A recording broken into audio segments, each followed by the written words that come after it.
विषयामध्ये मला वाटतं सामान्य माणसाची भावना जी काल त्यांनी व्यक्त केली तीच आहे. तीच भावना आम्ही आधी व्यक्त केली होती, तीच भावना राजू शेट्टींच्या संघटनेने व्यक्त केली होती. भावना तर काही वेगळी नाही आहे, मागणी वेगळी नाही.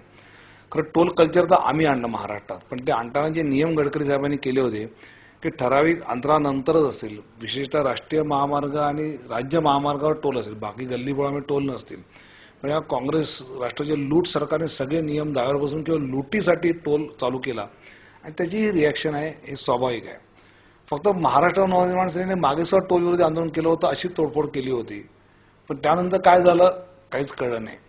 आणि म्हणून आता हे जे आंदोलन चालू आहे याच्याऐवजी जर त्यांनी हजारो, त्यांची ताकद खूप आहे म्हणतात, तर हजारो कार्यकर्ते रस्त्यावर उतरवले असते आणि जर टोल त्यांनी बंद केले असते एकही काच न फोडता, तर मला असं वाटतं की लोकांना वाटलं त्यांची प्रामाणिक इच्छा आहे. आता बघ किती दिवस चालतं ते, कारण नाही तर 2 दिवस टीव्ही चॅनलवर चमकायचं, पेपरमध्ये चमकायचं, लोकांना दाखवायचं की आम्ही काहीतरी करतो आहोत आणि मग नरेंद्र मोदीपेक्षा आम्हाला काहीतरी पुढे आणा. तर अशा तोडफोडीने काही होत नाही. प्रामाणिकपणे या विषयासाठी लढायचं असेल तर ते नीट रस्त्यावर उतरून हजारोंच्या संख्येने लढलं पाहिजे आणि ते जर करणार असेल तर ती खरी ताकद मानली जाईल.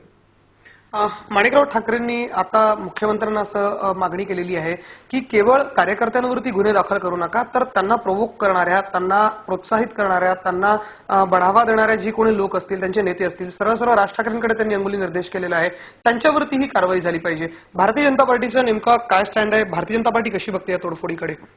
नाही, मला माणिकराव ठाकरे आणि विनोद तावडेने सांगून काय कायदा चालत नाही. कायद्यामध्ये सगळ्या गोष्टी म्हटलेल्या आहेत, त्यामुळे पोलिसांनी त्या तपासल्या पाहिजेत आणि त्याप्रमाणे कारवाई केली पाहिजे. मी म्हटल्यामुळे किंवा माणिकरावांनी म्हटल्यामुळे काही कायदा बदलत नाही आणि म्हणून कायद्यात जे म्हटलेलं आहे त्याप्रमाणे सरकारने कारवाई केली पाहिजे. ही तर स्वाभाविक मागणी कोणाची असेल.